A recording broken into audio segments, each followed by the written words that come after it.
Hi friends, இப்போ நம்ம சிந்து பைரவி பார்க்க போகிற. சிந்து பைரவியில் நம்ம சிந்து உயிரை காப்பாற்றணுங்கிறதுக்காக சிந்து மயங்கி கடந்தவங்களை கூப்பிட்டு எழுப்பி சாப்பிடுன்னு சொல்லி சாகடிக்கிறியேடா அப்படிங்கிற மாதிரி ஆயிடுச்சு. இவங்களுக்கு தூக்கம் வருதுன்னு தூங்க விட்றியாடா அப்படிங்கிற மாதிரி ரியாக்ஷன் வேறு மாதிரி விட்றாங்க சிந்து. அதுக்கப்புறம் ஒரு வழியாக பழத்தை சாப்பிட்டுட்டு எப்படியோ உயசரை கையில் பிடிச்சிக்கிட்டு ஊசலாடிட்டாங்க.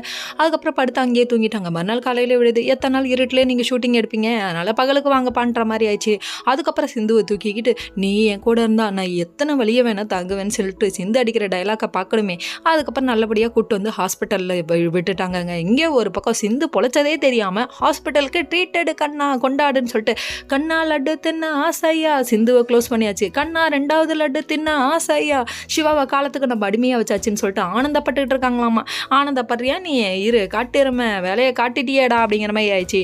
இன்னொரு பக்கம் காயத்ரி தூங்கிட்டு இருக்கும் போது இந்த அப்படியே சொகுசாக போய் அப்படி நின்றாராமா. யார் நம்ம இசைக்குதாங்க அப்படி இப்படின்னு நின்று இவ எப்படி நிம்மதியாக தூங்கலாம், இவ தூக்கத்தை கெடுப்போன்னு சொல்லிட்டு நீ செலியும் கூட ஆத்தங்கிற ஓரத்தில் உட்காந்து என்னத்தை பேசுவேன்னு சொல்லிட்டு கண்ணா பின்னான்னு கேள்வி கேட்குறாரு.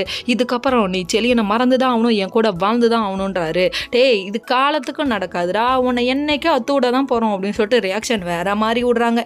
இங்கே எந்த குத்து நடந்தாலும் அன்னபூர்ணி அம்மாவுக்கு கோவங்க, அதாவது இசைக்கு மேலே. அதை எப்படி காமிக்க போகிறாங்களோ தெரில. இன்னொரு பக்கம் ஸ்னேகா சிந்துவை பார்த்தோன்னே பேய் அறிஞ்ச மாதிரி ஆயிட்டாங்க. Okay friends.